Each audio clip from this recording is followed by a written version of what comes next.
Hello வணக்கம். Welcome to ஜஸ்லமே Akila's kitchen in Tamil channel. இன்றைக்கி நாம் ரொம்ப சுவையான அதே சமயம் ரொம்பவே கிறிஸ்பியான குழந்தைங்களுக்கெல்லாம் ரொம்பவே பிடிச்ச ஒரு ஈவினிங் ஸ்நாக் தான் எப்படி செய்யலாம் அப்படிங்கிறத பார்க்க போகிறோம். இது செய்யறதுக்கு நம்மக்கிட்ட ஒரு 2 மீடியம் சைஸ் உருளைக்கிழங்கும் ஒரு ஹாஃப் கப்புக்கு அரிசி மாவு இருந்தால் போதும். இந்த சூப்பரான கிறிஸ்பியான ஸ்நாக்கை வந்து நீங்கள் செஞ்சிடலாம். இதோட பேர் பொட்டேட்டோ ஸ்கொயர்ஸ். இது செய்கிறது ரொம்பவே ஈஸி. அதே மாதிரி நீங்கள் ஏதாவது பர்த்டே பார்ட்டி அந்த மாதிரி ஏதாவது பண்ணும்போது இதை நீங்கள் செய்கிறது வந்து ஒரு 2 மணி நேரம் 3 மணி நேரம் முன்னாடி கூட நீங்கள் செஞ்சு வச்சிடலாம். இதோட கிறிஸ்பினஸ் வந்து உங்களுக்கு குறையாது. அப்படி இல்லை அப்படின்னாலும் நீங்கள் பேக்கெட் பண்ணி ஃப்ரிட்ஜில் வச்சுட்டு அப்புறமா கூட நீங்கள் வறுத்துக்கலாம். ரொம்ப ஈஸியாகவே செஞ்சு முடிச்சிடலாம். கண்டிப்பாக உங்கள் வீட்டில் இருக்கிற குழந்தைங்கள்லாம் ரொம்ப விரும்பி சாப்பிடுவாங்க. இது வந்து நல்ல கிறிஸ்பியாக அவுட் சைடும் வந்து உள்ளே வந்து கொஞ்சம் சாஃப்டாகவும் இருக்கும். ரொம்பவே சூப்பராக இருக்கும். இதை இப்போ வந்து நான் உடச்சி காமிக்கிறேன். அப்போ தெரியும் உங்களுக்கு இதோட கிறிஸ்பினஸ் எப்படி இருக்குது அப்படின்னு சொல்லிட்டு.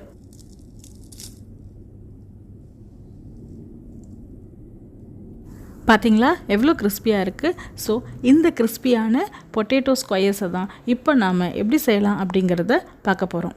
வாங்க இப்போ நம்ம வீடியோக்குள்ளே போவோம். இந்த கிறிஸ்பியான பொட்டேட்டோ ஸ்கொயர் செய்கிறதுக்காக நான் 2 உருளைக்கிழங்கை வந்து வேக வச்சு எடுத்து வச்சுக்கிட்டு இருக்கேன். ஸோ தோலெல்லாம் உரித்து எடுத்து வச்சாச்சு. இப்போ இதை வந்து நல்லா ஸ்மாஷ் பண்ணிக்க போகிறேன். ஸோ நல்லா இந்த மாதிரி மேஷ் பண்ணிக்கோங்க. இந்த மாதிரி எல்லாத்தையும் நசுக்கி எடுத்துக்கோங்க. இப்போ இதில் நம்ம ஒரு 1/2 கப்புக்கு அரிசி மாவு வந்து சேர்த்துக்கலாம். என்னோடய உருளைக்கிழங்கு வந்து கொஞ்சம் பெருசாக இருக்கிறதுனால நான் 1/2 கப்பு சேர்த்துருக்கேன். உங்களது சின்னதாக இருந்ததுன்னா கொஞ்சம் அரிசி மாவை குறைச்சி நீங்கள் சேர்த்துக்கோங்க. கூடவே ஒரு அரை டேபிள் ஸ்பூனுக்கு சில்லி ஃப்ளேக்ஸை நான் சேர்த்துக்கிறேன். அப்புறம் 1/2 டேபிள் ஸ்பூன் ஜீரகம், தேவையான அளவு உப்பு, 1/4 டீஸ்பூனுக்கும் குறைவாக மஞ்சள் தூள், அப்புறம் ஒரு 1/4 டேபிள் ஸ்பூனுக்கும் குறைவாக மிளகுத்தூள், அப்புறம் 1/4 டேபிள் ஸ்பூன் இஞ்சி விழுது, 1/4 டேபிள் ஸ்பூன் பூண்டு விழுது, அப்புறம் கொஞ்சமாக கொத்தமல்லி எல்லாத்தையுமே சேர்த்து நல்லா நம்ம பிசைஞ்சிக்கலாம். இப்போ சப்பாத்திக்கெலாம் நல்ல சாஃப்டாக நம்ம மாவு பிசைவோம் பாருங்கள், அந்த மாதிரி இதை நம்ம பிசைஞ்சு எடுத்துக்கலாம். உங்களுக்கு வந்து கொஞ்சம் ட்ரையாக நீங்கள் ஃபீல் பண்ணிங்க அப்படின்னா கொஞ்சமாக தண்ணி விட்டுக்கோங்க. அப்படி இல்லை கொஞ்சம் ரொம்ப தண்ணியாக இருக்கிற மாதிரி இருந்ததுன்னா கொஞ்சமாக அரிசி மாவு நீங்கள் சேர்த்துக்கலாம். அதே மாதிரி 1 டேபிள் ஸ்பூன் எண்ணெயை வந்து இதில் சேர்த்துக்கோங்க. அப்போ கையில் வந்து ஒட்டாமல் இருக்கும். ஒரு டேபிள் ஸ்பூன் இல்லை 2 டேபிள் ஸ்பூனுக்கு நீங்கள் எண்ணெயை சேர்த்து இதை நல்லா பிசைஞ்சு எடுத்துக்கோங்க. இப்போ பாருங்கள் இந்த மாதிரி என் கையில் எதுவுமே ஒட்டாமல் நல்ல ஒரு சாஃப்டான மாவு மாதிரி வந்துடுது பாருங்கள். இந்த பதத்துக்கு வரணும். ஸோ இதுதான் வந்து கரெக்டு. எனக்கு அதை எடுத்து நான் பிடிச்சேன் அப்படின்னா எனக்கு நல்ல ஒரு உருண்டையாக வந்து வர்ற மாதிரி இருக்கணும். ஸோ இந்த பதத்துக்கு நீங்கள் கரெக்டாக மாவு வந்து நல்ல அந்த உருளைக்கிழங்கு வந்து நல்லா பிசைஞ்சு எடுத்து வச்சுக்கோங்க.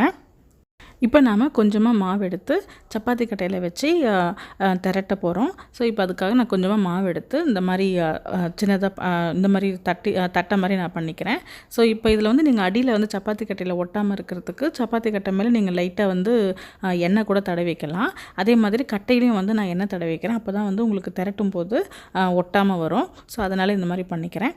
நீங்கள் திரட்டுறது வந்து ரொம்ப மெலிசாக திக்னஸாக பண்ணாமல் ஓரளவு ஒரு 1/2 சென்டிமீட்டருக்கு பண்ணுற மாதிரி நீங்கள் பண்ணிக்கோங்க. அப்போ வந்து ஈஸியாக இருக்கும். ஸோ இப்போ நான் ஒரு பீஸா கட்டரை வச்சு ஸ்கொயர்ஸ் மாதிரி இதை நான் கட் பண்ணி எடுத்துக்கிறேன். நீங்கள் வந்து டைமண்ட் மாதிரியும் பண்ணலாம், எப்படி வேணாலும் பண்ணலாம். ஷேப்ஸ் வந்து உங்கள் இஷ்டம் தான். ஸோ அந்த மாதிரி நீங்கள் கட் பண்ணி எடுத்துக்கோங்க. இப்போ எனக்கு பீஸா கட்டரில் நான் எண்ணெய் தடவாதனால எனக்கு சைடில் இருக்கிறது ஒட்டிக்கிட்டு வந்துருச்சு. அதுக்கப்புறம் பீஸா கட்டரிலும் எண்ணெய் தடவிட்டு கட் பண்ணும்போது ரொம்பவே கரெக்டாக வந்துருச்சு. ஸோ இந்த மாதிரி எல்லாத்தையும் நான் கட் பண்ணி எடுத்துக்கிட்டேன். இப்போ சைடில் இருக்கிறதெல்லாம் நான் தனியாக எடுத்து வச்சுக்கிட்டு திரும்பவும் நான் அப்புறமா திரட்டுக்க போகிறேன். ஸோ அதனால் சைடில் இருக்கிறதெல்லாம் தனியாக எடுத்துக்கிறேன். இப்போ பாருங்கள் எவ்வளோ அழகாக ஸ்கொயராக எல்லாமே நல்லா வந்துடுச்சு. ஸோ இப்போ பார்த்தீங்கன்னா தெரியும் இந்த திக்னஸ்க்கு வந்து நான் பண்ணியிருக்கேன். ஏன்னா அப்போ தான் வந்து உங்களுக்கு உள்ளே வந்து கொஞ்சம் சாஃப்டாகவும் வெளியே வந்து நல்ல கிறிஸ்பியாகவும் வரும். நீங்கள் ரொம்ப பெருசாக பண்ணிட்டீங்க அப்படின்னா உள்ளே வந்து எல்லா இடத்துலையுமே வந்து அவ்வளோ கிறிஸ்பினஸ் உங்களுக்கு வராது. அதனால தான் வந்து நான் இந்த சைஸுக்கு நான் பண்ணியிருக்கேன். இப்போ இது எல்லாமே எடுத்து வேற ஒரு தட்டில் வச்சுட்டு ஒரு 8 to 10 மினிட்ஸ் வந்து கொஞ்சம் ட்ரை ஆகிற மாதிரி நம்ம பார்த்துக்கலாம்.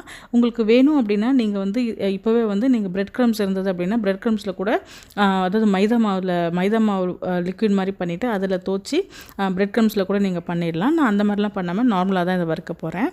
ஸோ இப்போ நான் வறுக்கிறதுக்காக நல்ல எண்ணெயை ஊற்றி தேவையான அளவு எண்ணெய் ஊற்றி அது நல்லா கொஞ்சமாக போட்டு பொரிஞ்சு வருதான்னு சொல்லிட்டு பார்த்துக்கிறேன். இது வந்து நான் மீடியம் ஃப்ளேமில் தான் நான் வச்சுருக்கேன். ரொம்ப ஹை ஃப்ளேமுக்கு போகலை. ஸோ மீடியம் ஃப்ளேமில் தான் வச்சு எல்லாத்தையும் வறுக்க போகிறேன். இப்போ நான் வந்து எல்லாமே கொஞ்சம் கொஞ்சமாக இல்லாமல் பேட்சாக போட்டு போகிறோம். ஒரு 15 to 20 ஸ்கொயர்ஸ் அந்த மாதிரி போட்டுட்டு நீங்கள் இந்த மாதிரி வறுத்துக்கிட்டே வாங்க. ஸோ 2 பக்கமும் வந்து நல்லா வறுக்கட்டும். நீங்கள் அப்பப்போ வந்து கிளறி விட்டுக்கோங்க. ஸோ 2 பக்கமும் அதாவது எல்லா ஒரு லைட் ப்ரௌன் கலரும் எல்லா சைடும் வர்ற மாதிரி வர்ற வரைக்கும் நீங்கள் நல்லா வறுத்துக்கோங்க. பாருங்கள், இப்போ எல்லா சைடும் வந்து நல்ல ஒரு லைட் ப்ரௌன் கலர் மாதிரி வந்திருக்கு பாருங்கள். அதே மாதிரி இதுக்கு வந்து அந்த இஷ்யூ சவுண்டும் வந்து உங்களுக்கு நல்லா அடங்கிடுச்சு. ஸோ ஓரளவு அடங்கியிருக்கு. ஸோ இந்த சமயத்தில் வந்து நம்ம எடுத்துடலாம். எண்ணெயை வந்து வடிகட்டிட்டு இதை தனியாக வேற ஒரு பாத்திரத்தில் எடுத்து வச்சுக்கிட்டோம் அப்படின்னா நம்முடைய சூப்பரான கிறிஸ்பியான பொட்டேட்டோ ஸ்கொயர்ஸ் வந்து ரெடி ஆகிடுச்சு.